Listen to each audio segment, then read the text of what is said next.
irmãos.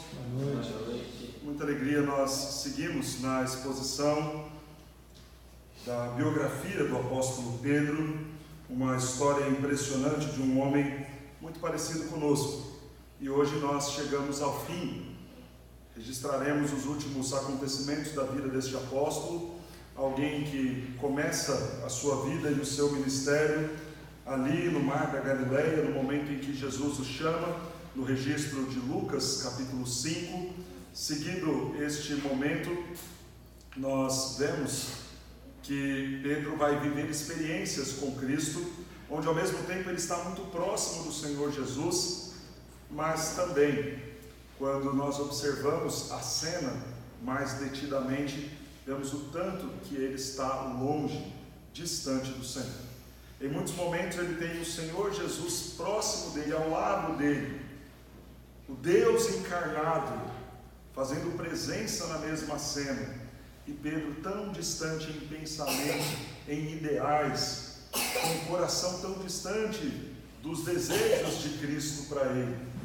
Essa distância foi elevada e extremada a um ponto em que no momento em que Cristo Jesus estava para ser sacrificado, no momento em que Jesus iria sofrer pelos nossos pecados, Pedro que caminhou com Jesus durante 3 anos, Pedro que disse ao Senhor Jesus: todos podem te abandonar, mas eu não farei isso. Pedro que disse: Senhor, eu te amo. É o primeiro então que vai negar e falar: este homem, este eu não conheço. Não nega apenas uma, mas 2 e 3 vezes. E diante desta condição, ele chora, ele sofre, porque percebe o tamanho erro que havia cometido. No entanto, este mesmo homem que negou ao Senhor Jesus Cristo foi perdoado pelo Senhor Jesus, foi restaurado pelo Senhor Jesus. E desde a semana passada nós começamos a ver o quanto este homem também foi usado pelo Senhor Jesus. Como é bom saber que, embora nós sejamos Pedro nos nossos defeitos, nas nossas falhas, nos muitos momentos em que também estamos perto, mas ao mesmo tempo tão distantes, também é bom saber que o nosso Deus nos perdoa, que o nosso Deus restaura a nossa vida, que o nosso Deus está disposto a nos usar, mesmo pecadores que somos. E hoje nós veremos que Pedro não era apenas um grande pregador usado por Deus, mas era um líder usado pelo Senhor. Nós veremos 5 características desta liderança de Pedro. Pedro, ele primeiro entende a sua vocação. Pedro, segundo, exercia a disciplina. Terceiro, Pedro foi usado poderosamente por Deus como um líder. Quarto, Pedro foi um líder que sabia ouvir. E por último, Pedro foi um líder que deu a sua vida pela missão.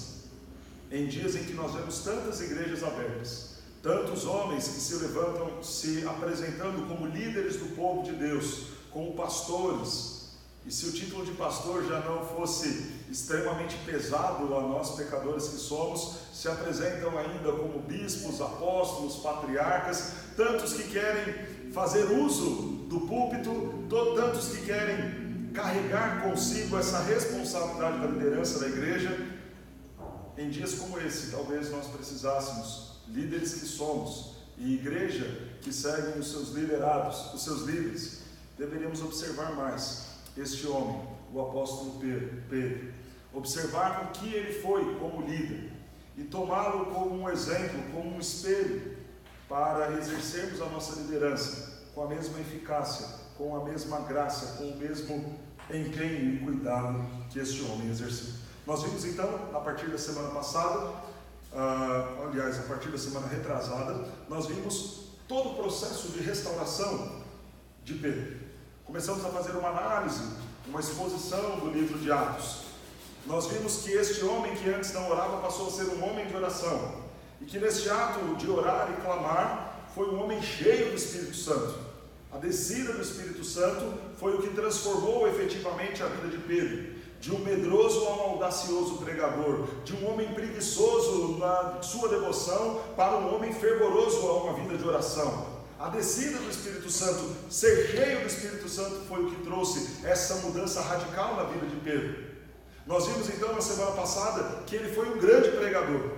Embora tenhamos analisado um único sermão, o texto de Atos traz outros 3 sermões que vão ter a mesma estrutura. Uma mensagem que era bíblica, uma mensagem que era cristocêntrica, uma mensagem que tinha resultados, uma mensagem que confrontava o pecado.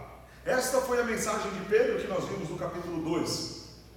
E nós vimos que o resultado daquele sermão que ele faz no dia de Pentecostes foram 3.000 vidas convertidas. Liderar 3.000 pessoas não é uma missão fácil. Talvez o desafio de pregar seja a parte mais fácil do ministério. A parte mais difícil, porque aí nós lidamos talvez com os pecados não apenas os nossos, mas os dos outros também, é justamente liderar. Eu sempre brinco com aqueles que aspiram ao ministério, dizendo o seguinte: olha, a parte mais gostosa da semana é aquela que a gente se dedica para preparar o sermão. É trabalhoso? Claro que é. Gastamos horas nos dedicando a isso. Mas é a parte mais prazerosa do ministério. Talvez é mais fácil porque o único pecador que tem ali na hora que nós estamos preparando o sermão somos nós mesmos. Diante disso, então, preparar o sermão torna-se talvez a missão mais fácil do pastor. O problema é quando nós vamos lidar com as pessoas. E todo mundo fala isso, independente da profissão, independente da tarefa, lidar com gente é a coisa mais difícil. Imagine lidar então com 3.000 pessoas. E logo no segundo sermão de Pedro, já não são mais 3, mas são 5.000 pessoas. É claro que ele não liderava sozinho. É claro que ele era apenas um dos 12 que liderava. Mas ainda assim, se você imaginar, são mais de 500 pessoas para cada um deles liderar. O que pesa e muito a responsabilidade de um.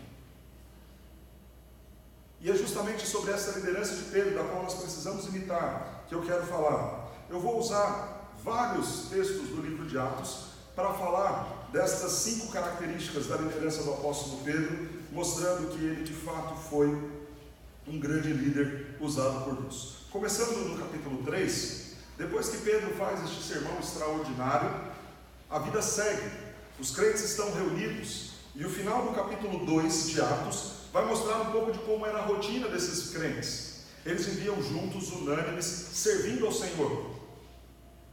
E em um dos momentos de devoção, no início do capítulo 3 registra que Pedro e João subiam ao templo para a oração da hora 9.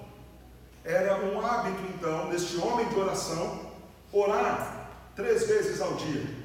Esse era o hábito do judeu que foi preservado por Pedro. E na hora 9 então ele sobe ao templo para orar. Mas algo interessante vai acontecer. Ele encontra ali na porta do templo um coxo, um homem que tinha então as suas pernas com deficiência, não podia andar. Aquele homem olha para Pedro, e a nossa narrativa vai dizer que ele fita os olhos naquele homem, e veja o que ele vai nos dizer no verso de número 6. Pedro, porém, lhe disse: não possuo nem prata nem ouro, mas o que tenho, isso te dou. Em nome de Jesus Cristo, o Nazareno, anda. A primeira coisa que nós aprendemos sobre este líder é que Pedro entendia muito bem a sua vocação. Não há nada pior para um líder do que estar num lugar da qual ele não tem vocação. Exercer uma liderança sem ser vocacionado para aquele cargo, para aquela função, é desastroso. E eu não estou dizendo apenas no que diz respeito à igreja. Isso aplica-se para qualquer área. Eu convivi há 10 anos atrás com uma pessoa que trabalhava em um grande hospital aqui de São Paulo. E essa pessoa trabalhava na área administrativa, tinha formação parecida com a minha, que sou da contabilidade, e falava: e aí, como é que é trabalhar no hospital? Porque essa pessoa, a semelhança do meu currículo, já tinha trabalhado em indústria, já tinha trabalhado em comércio. E aí, como é que é trabalhar num hospital? Como é que é a contabilidade, o administrativo de um hospital? E aquela pessoa me falou: Jonatas, olha, é terrível. Eu, por quê? Ela falou: imagina alguém que se formou para abrir um coração, tem que cuidar de nota fiscal. Eu falei: mas eles não são inteligentes, brilhantes? A pessoa falou: sim, demais. Extraordinários, dá um bisturi na mão deles que eles vão fazer um sucesso. O problema é que eles são agora diretores do hospital. São eles quem contratam, quem demitem, quem fazem as compras. E isso é trágico, porque eles não foram treinados para aquilo, porque essa não era a vocação deles. A vocação deles era cuidar das pessoas, fazer cirurgias de 2, 3 horas, salvar alguém que estava ali morto, quase morto.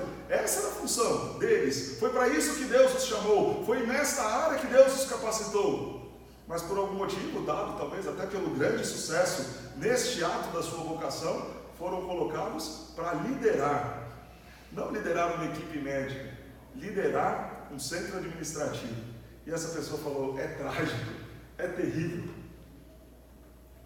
Qualquer pessoa que trabalha fora da sua vocação não trabalha bem. A primeira coisa que um líder precisa entender é se ele é vocacionado para aquilo, para qual ele pretende fazer. E agora, aplicando para o ministério, aplicando para a igreja, a primeira coisa que todo bom líder de igreja tem que saber é se a sua vocação é aquela. Se a sua vocação é para cuidar do coral, se a sua vocação é para cuidar do grupo de irmãos, se a sua vocação é para liderar uma sala de escola bíblica dominical, se a sua vocação é para liderar o culto, para liderar o louvor, qual é a vocação? Para que Deus chamou? Com quais dons e talentos Deus te capacitou? Pedro demonstra entender isso muito bem, porque ele não faz este primeiro milagre em seu nome, mas ele olha para aquele homem necessitado e fala: em nome de Jesus o Nazareno, levanta e anda. Pedro entende que a sua função não é apresentar a igreja, não é apresentar as suas credenciais, mas a sua vocação, aquilo para que Deus o chamou, era para apresentar Cristo Jesus.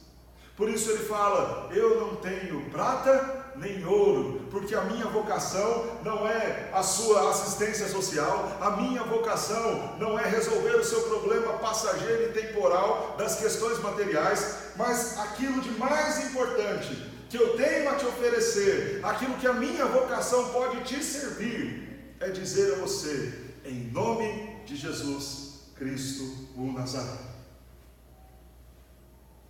O problema, e aí pensando na questão de igreja, é que você tem igreja ocupando o espaço talvez de um clube, ocupando o espaço de um teatro, ocupando o espaço de uma companhia de dança. Mas o papel da igreja não é o entretenimento, da música, da arte. O papel da igreja não é assistência social.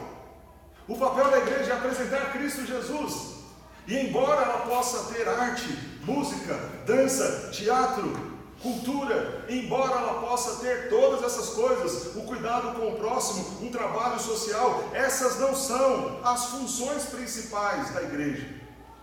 Elas podem existir na igreja, sem ocupar e sem ofuscar o verdadeiro ministério da igreja, que é adorar a Deus e apresentar Cristo Jesus às pessoas. Amém. Pedro entende isso. Olha, o que eu posso fazer por você é em nome de Cristo Jesus. Levanta e anda. Ainda sobre esta vocação, Pedro entendia de onde vinha a autoridade do seu ministério. Observe o verso de número 16, ainda do capítulo 3. Depois que ele faz este milagre, e diz o texto que aquele homem já fazia 40 anos que não andava. Todos então ficam chocados, admirados. Quem é este homem que está agora fazendo esses sinais, esses prodígios? E a cidade então ferve. A cidade então se agita. Todos querem ver e saber quem foi que fez este homem, que há 40 anos nós vemos ele aqui. A gente entra e sai do templo, esse homem está aqui. A gente passa ano, sai ano, entram as festas, vão às festas, esse homem está aqui. E agora, não mais manco, não mais impossibilitado de andar, mas andando. Quem fez esse milagre? Pedro vai demonstrar o seu pleno entendimento da autoridade do seu ministério. Observe comigo o verso 16. Pela fé em o nome de Jesus, é que esse mesmo nome fortaleceu a este homem, que agora vedes e reconheceis. Sim, a fé que vem por meio de Jesus, deu a este saúde perfeita na presença de todos nós. Pedro entendia que não havia mérito nenhum nele, que não havia beleza nele, naquilo que ele havia feito. Pedro entende que o ministério não era ele, que os prodígios não eram dele, que o dom, a qualidade, a habilidade não era dele, mas de quem? De Cristo Jesus. Foi Cristo Jesus quem fez. Irmãos, nós líderes precisamos entender isso. O que sustenta a igreja não é a nossa habilidade, não é o nosso carisma, não é a força da nossa liderança, da nossa influência, não é a qualidade mais perfeita que cada um dos líderes podem ter. Não. O que dá crédito, autoridade, resultado, a obra de Deus exercida por meio dos líderes da igreja é Cristo Jesus. E quanto antes nós admitirmos isso, melhor nós nos vemos como servos. O problema é que nós vemos nas igrejas, não servos da igreja, mas homens que querem ter na igreja a glória que deveria ser única e exclusivamente de Cristo Jesus. Em um outro texto, agora no capítulo 10, versos 25 e 26, Pedro chega na casa de Cornélio. Cornélio era um gentil, não era um homem da mesma origem judaica de Pedro. E Cornélio, ao ver Pedro, admirado em saber todas as histórias, todos os prodígios que Pedro havia feito, diz o texto que ele se ajoelha diante de Pedro. Veja o verso 25 e o verso 26, Atos 10 diz assim: aconteceu que indo Pedro a entrar, lhe saiu Cornélio ao encontro e prostrando-se-lhe aos pés, o adorou. Mas Pedro levantou dizendo: ergue-te, que eu também sou homem. Ergue-te, não há nada de bom em mim. A autoridade do meu ministério, a autoridade da minha vocação não é minha. Eu não estou aqui para pregar sobre mim, eu não estou aqui para fazer algo exaltando as minhas qualidades. Eu sou homem como você. Ergue-te. O problema é que nós temos líderes que querem lugares privilegiados dentro das igrejas. É a vaga especial do carro do pastor, é o banheiro exclusivo para o pastor e sua esposa, é uma cadeira mais enfeitada, veludada no meio do púlpito, como se ele não fosse um homem como os demais. É aqueles que se põem no final da fila de um corredor, para na medida que as pessoas passarem, ele impor as mãos, como se o poder estivesse em suas mãos. Um absurdo. Pedro entende: não, Cornélio, besteira, você não tem que se curvar aos meus pés, de forma alguma. A autoridade do meu ministério, da minha vocação não sou eu, é Cristo Jesus, o Nazareno. Ergue-te, Cornélio. Mas o que nós vemos são as pessoas atrás do lenço que o pastor usa, fazendo fila para encostar na figura do pastor. Irmãos, seguindo o exemplo da liderança de Pedro, nós precisamos entender a nossa vocação. E quando nós falamos de um líder vocacionado na igreja, não estamos falando de alguém melhor do que os demais, estamos falando de um servo dos demais, de alguém que tem a responsabilidade em servir mais aos seus irmãos do que talvez os outros tenham. Enquanto a liderança das igrejas não se verem como servos, enquanto os líderes quiserem ser servidos, então não há uma liderança eficaz, amorosa. Pedro entendeu a sua vocação. Ele entende que a sua função é apresentar Cristo. Ele entende que a autoridade do seu ministério vem de Cristo. Pedro entende também a urgência da sua missão. Veja o capítulo 4, verso 18. Não era uma vocação qualquer, não era uma vocação que ele poderia deixar para exercer de vez em quando, não era um dom, um talento, uma habilidade que ele só poderia usar às vezes. Ele entendia que era fundamental seguir pregando a palavra de Deus, servindo a igreja, apresentando Cristo Jesus. E depois de ele curar esse homem, ele começa a pregar o Evangelho, ele começa a falar de Cristo Jesus. Esse trecho que nós lemos anteriormente, do capítulo 3, verso 16, quando Pedro começa a falar: não fui eu quem curei, quem curou foi Cristo Jesus, esse Cristo que vocês crucificaram, que vocês não receberam, que vocês mataram, este mesmo Cristo que havia sido anunciado pelos profetas. E Pedro começa a falar e pregar deste Cristo, e convida aqueles homens que estão lhe ouvindo: arrependei-vos dos vossos pecados, porque ainda há esperança. Só que onde Pedro estava? No templo. Logo chegaram então alguns guardas do templo, prendem a Pedro, prendem a João, começam a interrogá-lo, mandam que eles parem de pregar. E veja qual foi a resposta de Pedro no capítulo 4, verso de número 18 a 20. Chamando-os, ordenaram-lhes que absolutamente não falassem nem ensinassem em nome de Jesus. Mas Pedro e João lhe responderam: julgai-se é justo diante de Deus ouvir-vos antes a vós outros do que a Deus, pois nós não podemos deixar de falar das coisas que vimos e ouvimos. Pedro se vê como vocacionado do Senhor.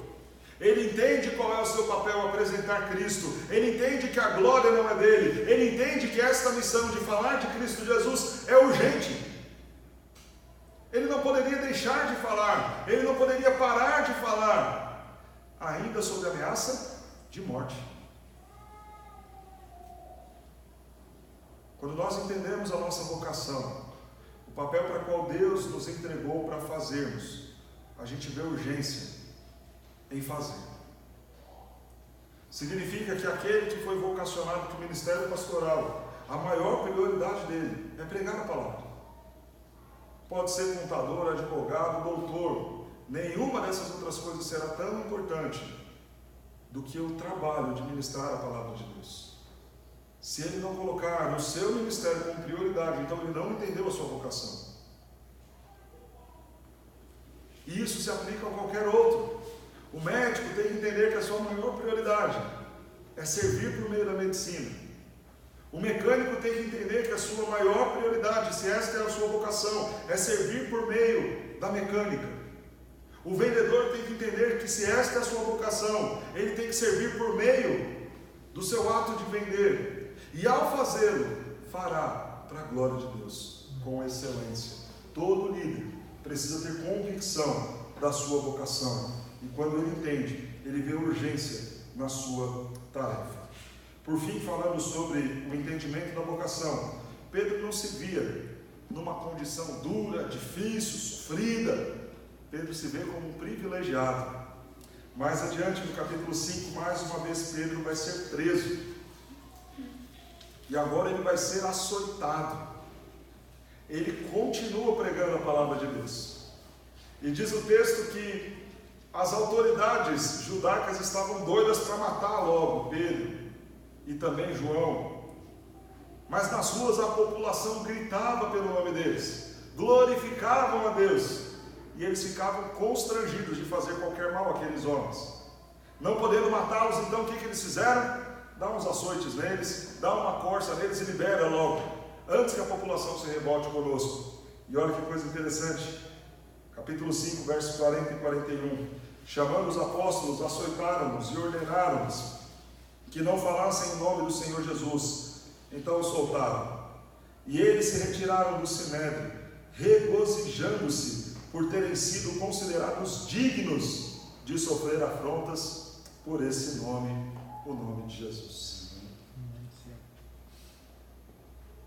Irmãos, quando eu pensava me preparava para o sermão desta noite, eu parei em um determinado momento e comecei a pedir perdão a Deus por todas as vezes que eu já reclamei do ministério pastoral. Por todas as vezes que eu já falei: Senhor, como é difícil. Porque para nós é um grande privilégio. Claro que tem dificuldades, mas é um grande privilégio de poder sofrer angústias pelo nome de Cristo Jesus. O ministério é um privilégio. Falar de Jesus, exercer a nossa vocação é um privilégio. Com lutas, com dores, sofrimentos, mas é um privilégio. Injuriados, açoitados, mas é um privilégio. Se viram dignos, se acharam dignos de poder sofrer por este nome. Pedro entendeu sua vocação e viu que o seu dever era apresentar a Cristo, que ele devia fazer isso com urgência, que a autoridade do seu ministério vinha de Cristo e que tudo isso era um grande privilégio. Segunda coisa que nós vamos destacar aqui dessa liderança de Pedro Ele primeiro entendeu a sua vocação, segundo, ele exercia com responsabilidade a disciplina. O maior problema de um líder é o momento em que ele quer agradar a todos. Quando nós agradamos a todos, a gente vai desagradar a Deus, não tem jeito. Porque a igreja é formada por pecadores. Imaginar que você vai conseguir satisfazer e agradar 3, 4, 5, 100, 1000 pecadores é uma ilusão. Sempre vai ter alguém insatisfeito. Sempre vai ter alguém que vai falar mal. Sempre vai ter alguém que vai ficar profundamente chateado com alguma decisão que você tomou. Não tem como um líder agradar todo mundo. Porque nós estamos falando sempre de um cenário em que há pecadores. Significa que alguém em algum momento vai fazer algo errado. E na hora que esse alguém fizer algo errado, ele terá de ser advertido. E na hora desta advertência, certamente ele não vai gostar. Mas Pedro entendia a sua responsabilidade enquanto líder e não era omisso. Isso nos faz lembrar de um outro líder que fez o contrário de Pedro. Eli foi um líder do povo de Deus que tinha os seus filhos profanando o templo do Senhor, e ele se omitiu em discipliná-los. Ele se omitiu em dar a pena justa para aqueles filhos que estavam a profanar o templo, e Deus o castigou. Como líder, não cabe a omissão. E veja então o que acontece em Atos dos Apóstolos capítulo 5. Observem os versos 7 a 10. Diz assim: quase 3 horas depois entrou a mulher de Ananias, não sabendo o que ocorrera. Então Pedro, dirigindo-se a ela, perguntou-lhe: dize-me, vendeste, portanto, aquela terra? Ela respondeu: sim, por este tanto eu vendi. Tornou-lhe Pedro: por que entrastes em acordo para tentar o Espírito do Senhor? Eis aí a porta aos pés dos que sepultaram teu marido, e eles também te levarão. No mesmo instante caiu ela aos pés de Pedro, e morreu, e expirou. Entrando os moços, acharam-na morta, e levando-a, sepultaram-na junto do seu marido. Nós conhecemos a história de Ananias e Safira. O capítulo 4 de Atos registra que naquele belo momento de união do povo, de alegria, de prazer, de novos convertidos, muitos começaram a vender as suas propriedades e se mudarem para Jerusalém. Queriam estar perto da igreja, queriam estar perto uns dos outros, queriam ajudar uns aos outros. Ananias e Safira, vendo aquele movimento das pessoas venderem as suas propriedades e entregarem aos pés dos apóstolos para que todos tivessem em comum, fazem o mesmo, vendem a sua propriedade. O problema foi que eles falaram para os apóstolos: nós vendemos por 100 e os 100 estão aqui. Quando isso não era uma verdade. Eles haviam vendido por um valor maior. O problema estava na quantidade que eles deram? Claro que não. O texto é claro em dizer que o problema estava em eles terem mentido para o Espírito Santo de Deus. O problema não estava na quantidade. Ninguém era obrigado a vender as suas posses e entregar aos discípulos. Não havia um mandamento para isso. Não havia uma ordem para isso. Deus não estava interessado nas riquezas ou nas terras de Ananias e Safira. O problema deles não foi o bolso, não foi o dinheiro, não foi a quantidade. O problema deles foi a mentira. E diante disso, primeiro Ananias cai morto. Depois, logo atrás, vem a sua esposa. E Pedro faz a mesma pergunta: vendeste por tanta terra? Ela falou sim. Ele diz: por que então que você entrou em acordo com seu marido? E mais uma vez, para mentir contra o Espírito. Eis ali a porta, os pés daqueles que sepultaram seu marido. Então ela cai e morre, porque o castigo de Deus também viria sobre ela. Algumas coisas para nós destacarmos aqui. Primeiro, falando da disciplina, a ofensa sempre deve ser tratada quando ela é contra o Senhor. A gente recebe pessoas aqui na igreja que falam de pastores que expulsam seus membros da igreja, que tratam mal os seus membros da igreja, e quando você vai perguntar qual foi a motivação daquilo ter acontecido, por vezes o pecado não foi cometido contra o Senhor, o pecado foi cometido contra o pastor. estava ali exortando a Ananias e Safira por eles terem feito algo contra ele, mas por eles terem mentido contra o Senhor. É triste, irmãos, nós vemos pastores só se importarem com a disciplina quando aquilo de alguma maneira o afeta. Mais triste ainda é imputar ao outro culpa pelo simples fato de ter se sentido ofendido. Se a ofensa é contra o Senhor, contra a sua lei, contra os seus mandamentos, o pastor deve ser duro. Agora, se a chateação dele é porque algo feriu o seu ego, então ele deve acalmar o seu coração, repensar as suas atitudes, e se necessário for alguma disciplina, que ela então venha do Senhor. Segunda coisa que eu quero destacar nessa condição de disciplina: toda disciplina necessita de um justo julgamento. Pedro pergunta àquela mulher. Ela teve a chance de se explicar. Ela teve a chance de responder. O problema é que quando nós observamos a forma como a disciplina eclesiástica tem sido tratada hoje, não há espaço para a conversa, não há espaço para a tratativa suasória, não há espaço para ouvir aquele que está em pecado. Quando menos se espera, às vezes do próprio público, a liderança desmoraliza aqueles que estão lá embaixo, o que não é certo. Vejamos que Pedro abre o espaço. Pedro quer ouvir e ver se de fato há um pecado ali. Por isso ele pergunta. Ele poderia acusar Safira, mas antes ele pergunta. E as palavras dela foram a sua condenação, de tal sorte que Pedro nem precisou fazer absolutamente nada. Simplesmente o Senhor trouxe a punição que o próprio Deus desejou. Terceira coisa que nós destacamos na liderança do apóstolo Pedro: a primeira, ele entendia a sua vocação. A segunda, ele exercia a disciplina.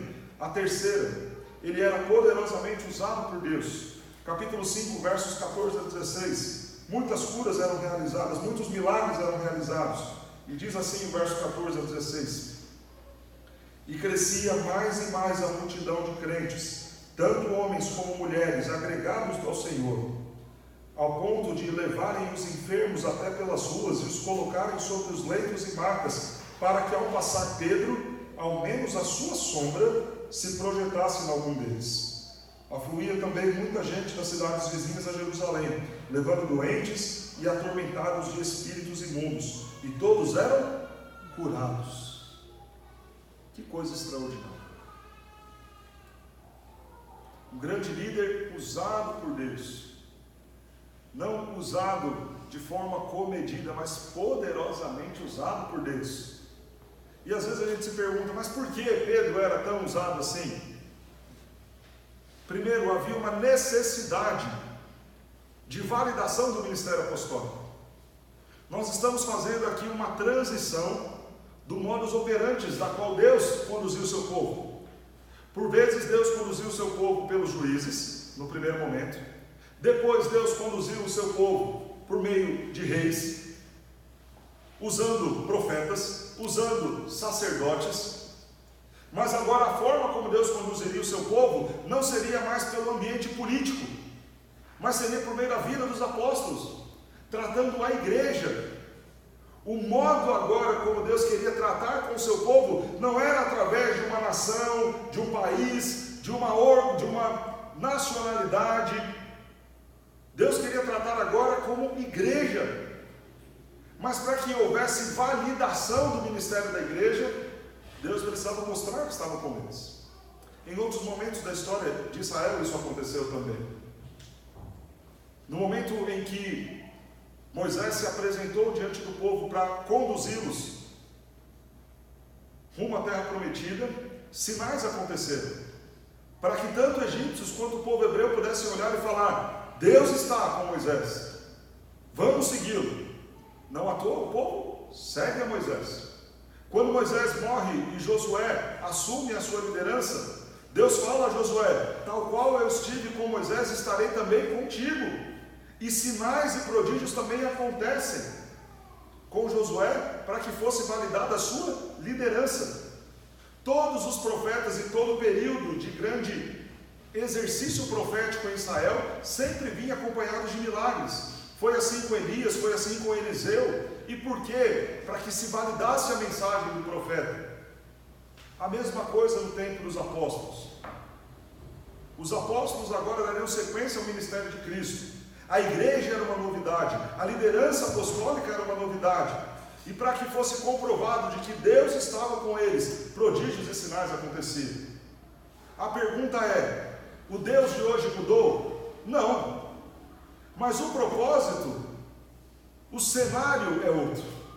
Não é que Deus não possa fazer milagres extraordinários, curar pela sombra dos grandes homens de Deus. Claro que Ele pode fazer isso. Pode fazer até mais do que fez naquela época. Só que o tempo é diferente. O cenário é diferente. A proposta é diferente. A igreja que era naquele tempo uma novidade, nos nossos dias é uma realidade. A igreja que era questionada sobre a sua validade em relação a ser ela representante de Deus, hoje ela é consolidada nesse posto. De forma que não há mais a necessidade de que os prodígios e sinais aconteçam com a mesma intensidade que no passado. Não estou dizendo que Deus não possa fazer, claro que Ele pode, e se Ele quiser Ele faz. Por isso que nós oramos quando as pessoas estão doentes, por isso que nós oramos pedindo emprego, pedindo saúde, pedindo a bênção do Senhor pelo casamento, pela nação, porque Deus tem poder. Mas o cenário é outro. As formas de validação do ministério de um pastor já não é mais por sinais, é pela evidência dele em relação à sua vocação diante da igreja, que recebe de Cristo Jesus autoridade para fazê-lo. Pedro foi um líder poderosamente usado por Deus para validar o seu ministério. Como que nós, líderes, hoje, temos o nosso ministério validado? Primeiro, pela evidência da nossa vocação. Quando nós demonstramos vocação, habilidade, maturidade para o exercício do cargo para qual estamos nos candidatando. Segundo, pelo nosso caráter. A igreja precisa ver na sua liderança homens de caráter, homens que espelhem Cristo nas suas palavras, nas suas ações, nas suas decisões. E quando a igreja vê isso, a igreja vai autenticar o ministério do pastor. Por isso, irmãos, que não dá para a pessoa chegar na igreja hoje e daqui 2, 3 meses ser pastor na igreja. Como é que a igreja vai dizer que reconhece aquele homem como servo do Senhor, vocacionado, apto, como líder? Não tem como. É necessário minimamente tempo para que a pessoa demonstre a sua vocação, demonstre o seu caráter, e então a igreja aprove e reconheça. Constitucionalmente, no nosso regimento interno da nossa igreja, um candidato só inicia a sua trajetória para ser um pastor depois de 3 anos na mesma igreja.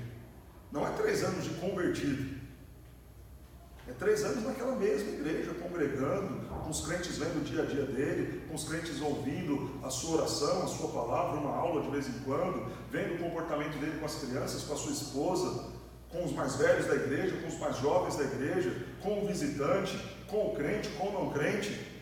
Depois de 3 anos, a gente vê dessa pessoa, a gente reconhece nela algum tipo de vocação. Então essa pessoa fica 4, às vezes 5 anos estudando, se preparando, para que depois então, agora de quase 8 anos, os líderes da igreja, presbíteros e pastores, naquilo que nós chamamos de presbitério, reconhecerem que de fato aquele homem é vocacionado e pode liderar, encabeçar a igreja. Tudo isso justamente para que nesse período grande, esta pessoa seja testada no seu conhecimento, nas suas habilidades, na sua vocação, no seu caráter. E depois disso, tendo reconhecimento da igreja, ela é aprovada para o ministério. Os apóstolos não passaram por nada disso, pastor. Claro que passaram. Quem foi este que treinou os apóstolos? Jesus. E andando 3 anos com Jesus, com certeza eles aprenderam com Jesus muito mais do que os 4 anos em que eu fiquei no seminário aprendendo com os meus professores. Porque Jesus era o mestre perfeito. Porque esses 3 anos em que eles ficaram com Jesus, com certeza, Jesus conhecia os pecados deles muito mais do que a minha esposa, que está há 7 anos, conhece os meus. Significa que aqueles homens foram sim testados nas suas habilidades, nas suas competências, no seu conhecimento, foram preparados, mas se aquilo havia sido referendado e autenticado por Jesus, ainda não tinha sido reconhecido pelos demais. Por isso acompanhava com eles os grandes prodígios, para que fosse autenticado a vocação. Não é só a pessoa achar que pode ser pastor, não é só a pessoa achar que tem o dom. Há uma necessidade de ser evidenciada e comprovada a sua vocação. Pedro foi um grande líder, não apenas porque ele entendia a sua vocação, mas porque poderosamente Deus usava, autenticando e validando a sua vocação. Quando trabalhava em Pinheiros, certa feita foi proposto para Pinheiros todo um sistema de avaliação de obreiros que passava desde entrevista com psicólogos e testes e avaliações, etc, e apresentação de currículo. E isso estamos falando de pastores já, com tempo de ministério. E eu me lembro muito bem da palavra que o pastor Arival deu para nós. Ele falou: olha, não precisa de nada disso. Porque o pastor que já está no campo, aquilo que vai autenticar o seu ministério e falar muito sobre quem ele é, são os frutos e os resultados do seu trabalho. Pastor que não parou em igreja nenhuma, que não fica em canto nenhum, que não tem resultado positivo nenhum por onde passou, não precisa de mais nada para dizer que não é alguém vocacionado. Talvez os prodígios e sinais não nos acompanhem justamente porque hoje há mais meios para nós validarmos e autenticarmos o ministério das nossas lideranças. Mas Deus continua mesmo, em poder, em graça e misericórdia, e fazendo ainda coisas extraordinárias. Quarta coisa que nós vemos no ministério de Pedro, quarta característica neste líder usado por Deus: ele sabia ouvir. A coisa mais difícil para um líder é ouvir os outros. Primeiro porque não faz parte da personalidade do líder ouvir. Se ele fosse alguém que sempre ouvisse, ele não seria líder. O líder é líder porque a principal característica do líder é a capacidade de influenciar pessoas a fazerem aquilo que ele quer. Essa é uma definição, por exemplo, da teoria da administração clássica. O que é um líder? Aquele que é capaz de conduzir os outros a fazerem a sua vontade. Essa é uma definição simples de liderança. Todo líder, então, que tem essa vocação, ele tem muito mais habilidade em conduzir os outros a fazer a sua vontade do que necessariamente ouvir os outros e fazer a vontade dos outros. Ainda assim, o líder que não consegue ouvir os seus liderados, ele está fadado ao fracasso. Mas Pedro sabia ouvir. Pedro sabia ouvir primeiramente a Deus, o que era o mais importante. Pedro sabia ouvir os outros. Vejamos isso na Escritura. Atos dos Apóstolos, capítulo 10.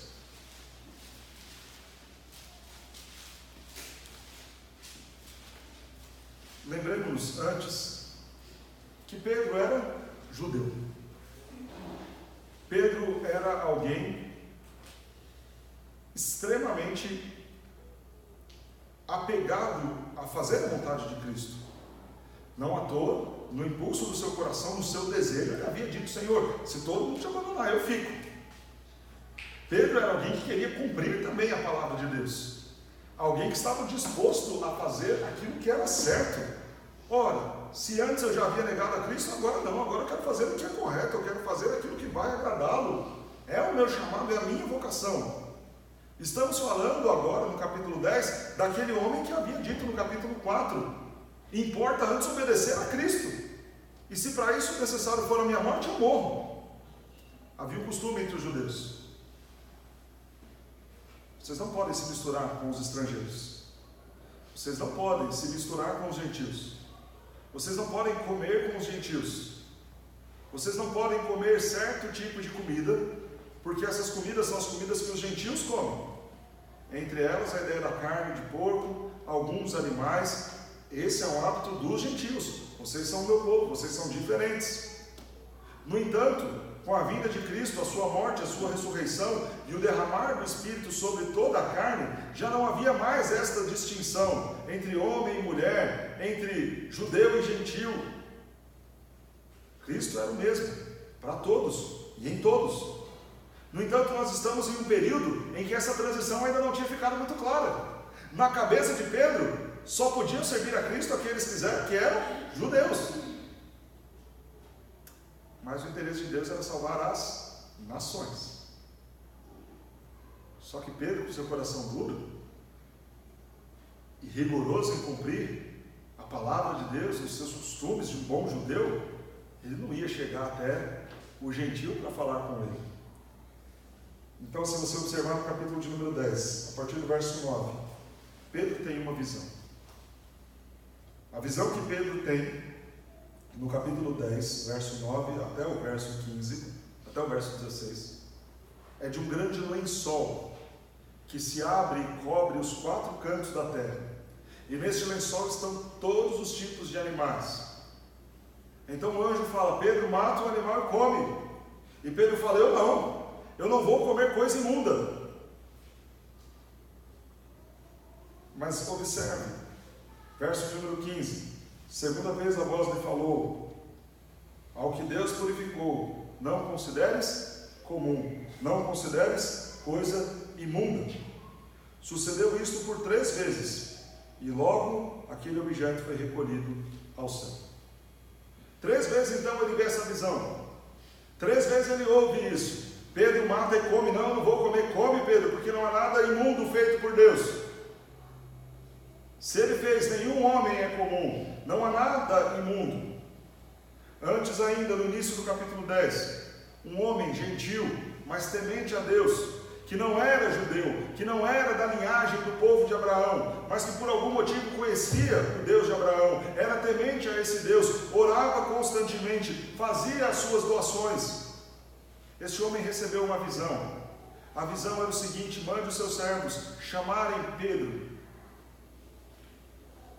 E Cornélio, esse homem gentil, que não era da linhagem de Abraão, a quem Pedro certamente consideraria impuro, envia então os seus servos a chamarem Pedro. Pedro chega na casa de Cornélio. E observe comigo então agora os versos 27 a 29.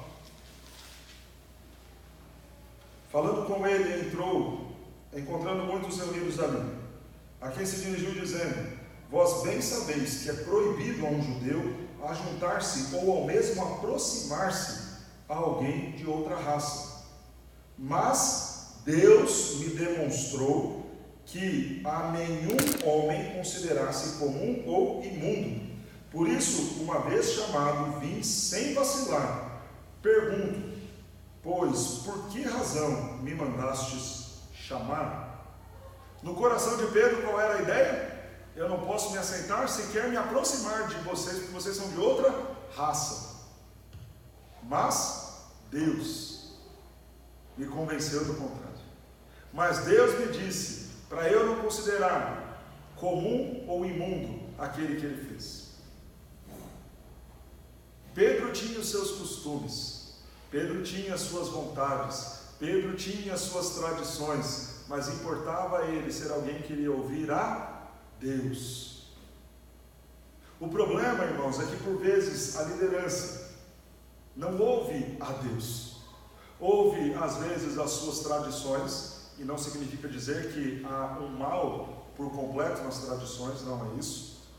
Mas às vezes nós ouvimos mais a tradição do que a Deus, ouvimos mais o nosso gosto particular do que a Deus, ouvimos mais as nossas impressões, os nossos achismos, o nosso coração, do que necessariamente ouvir a voz de Deus. Mas Pedro era um líder que estava disposto a ouvir, e ele ouviu o que o Senhor falou: Pedro, vai lá. E o resultado disso é que Pedro então começa a pregar o Evangelho para aquelas pessoas, porque ele entendia a sua vocação. Ele entendia que se ele estava ali, afinal de contas, se Deus o colocou ali, havia um propósito: atender o seu chamado, atender a sua vocação, apresentar Cristo Jesus e fazer isso com urgência. O verso 44, ainda Pedro falava essas coisas. Que coisas? As coisas de Jesus. quando caiu o Espírito Santo sobre todos os que ouviam a palavra, e aos fiéis que eram da circuncisão, que viram com Pedro, admiraram-se, porque também sobre os gentios foi derramado o dom do Espírito Santo, porque Pedro estava disposto a ouvir a voz de Deus. Irmãos, se nós não ouvirmos a voz de Deus, não veremos coisas extraordinárias acontecendo. O problema é que a igreja prefere ouvir a voz do mundo.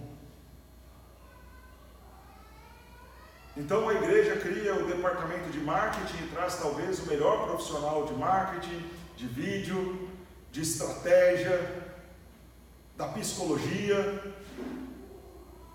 E não há mal na psicologia, no marketing, na estratégia, no planejamento, nas finanças, não há mal nisso. O mal está em só ouvirmos isso e não ouvirmos a Deus. Mas Pedro era o líder disposto a ouvir o Senhor. E Deus fez coisas extraordinárias por meio da liderança daquele homem. Pedro também estava disposto a ouvir os demais. Observe no capítulo de número 8.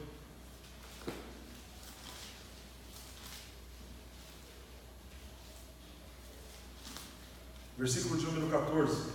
Ouvindo os apóstolos que estavam em Jerusalém, que Samaria recebera a palavra de Deus, enviaram-lhe Pedro e João. Pedro fazia tudo do jeito que ele queria, só do seu jeito, só da sua maneira, só quando ele queria, não. Houve uma demanda. Samaritanos estão ouvindo a palavra de Deus, precisam ser assistidos. Qual a decisão dos apóstolos? Vamos enviar Pedro e João. Pedro não era alguém que estava disposto apenas a dar ordens, estava disposto a obedecer ordens. Ok, eu vou. Se é uma missão que vocês estão me dando, sim, ok, eu vou. Há muitos líderes que não querem se submeter a outros, por isso tanta igreja aberta. Está na presbiteriana, uma nova ordem é dada, não quero obedecer, crio a minha igreja. E se lá na minha igreja que eu criei, uma nova ordem, uma nova dificuldade foi colocada, eu largo aquele povo, abro uma nova igreja, alugo um novo salão, arrumo um novo nome e começo tudo de novo. Porque importa eu fazer do meu jeito, da minha forma, independente dos demais. Pedro não era alguém disposto apenas a dar ordens. Quando foi necessário ouvir ele também, ok, vou servir, porque a minha condição e a minha posição é de servo. Observe ainda no texto de Atos, capítulo 11, verso 1 a 4. Chegou ao conhecimento dos apóstolos e dos irmãos que estavam na Judéia, que também os gentios haviam recebido a palavra de Deus. Quando Pedro subiu a Jerusalém, os que eram da circuncisão o arguíram, dizendo: entraste em casa de homens incircuncisos e comeste com eles? Então Pedro passou a fazer-lhes uma exposição por ordem. Veja, qual era a tradição e o costume? Vocês sequer vão se aproximar dos gentios. Mas Pedro ouviu a voz de Deus, foi até os gentios, comeu com os gentios, pregou a palavra aos gentios, viu o que Deus fez, coisa grande, bela, linda, extraordinária, a salvação daquelas pessoas. Quando Pedro chegou em Jerusalém, ele foi ser questionado. E com calma, por ordem, ele passou a dar satisfação da sua liderança. Todo líder tem que estar disposto na sua liderança a dar satisfação dos seus atos. Fiz por este motivo, por esta causa, e me pareceu ser justo. Se errei, estou disposto a me corrigir. Se acertei, compartilho com vocês os meus acertos. A liderança que não está disposta a ouvir a Deus, que não está disposta a ouvir os seus outros companheiros, não é uma liderança eficaz, não é uma liderança que agrada a Deus. A última coisa que eu quero destacar, e encerrando então a nossa série sobre a biografia de Pedro, que foi um homem usado por Deus, que foi um homem cheio de falhas, cheio de defeitos como eu e você, mas que também foi um homem transformado pelo Senhor, usado por Deus na pregação, usado como um grande líder que entendia sua vocação, que pregava a palavra do Senhor, que fazia isso com urgência, com temor a Deus, ouvindo ao Senhor, ouvindo seus irmãos, servindo bem a igreja de Cristo Jesus. Como terminou a vida deste homem? Por fim, destacando o último aspecto da liderança de Pedro. Pedro foi um líder que foi capaz de entregar a sua vida pela missão, pela obra, pelos seus ideais. Evangelho de João, capítulo 21. Abra comigo. depois do encontro em que Jesus restaura Pedro à comunhão, em que Jesus novamente traz Pedro ao ministério, Jesus diz o seguinte para Pedro, João 21, versos 18 e 19: em verdade te digo, que quando eras mais moço, tu cingias a ti mesmo, e andavas por onde querias. Quando, porém, fores velho, estenderás as mãos, e outro te cingirá, e te levará para onde não queres. Jesus fala quase como que um enigma. Verso 19 vai nos explicar. Disse isto para significar com que gênero de morte Pedro havia de glorificar a Deus. Depois de assim falar, acrescentou-lhe: segue. Veja o que Jesus fala em relação ao fim da carreira de Pedro. Jesus vai falar a Pedro que ele, quando era moço, fazia tudo do jeito que ele queria. No entanto, mais adiante na sua vida, ele faria aquilo que os outros iriam fazer com ele. Pedro foi por vezes preso. Pedro se tornou um verdadeiro servo, escravo de Cristo Jesus, trabalhando para a glória deste Cristo, considerando a sua missão, a sua vocação a coisa mais importante, um grande privilégio. Pedro vai dar a sua vida pela missão, pela obra, pelos seus liderados, pelo seu chamado. Num livro chamado O Livro dos Mártires, escrito por John Fox, na página 21 e 22, fala sobre a morte de Pedro.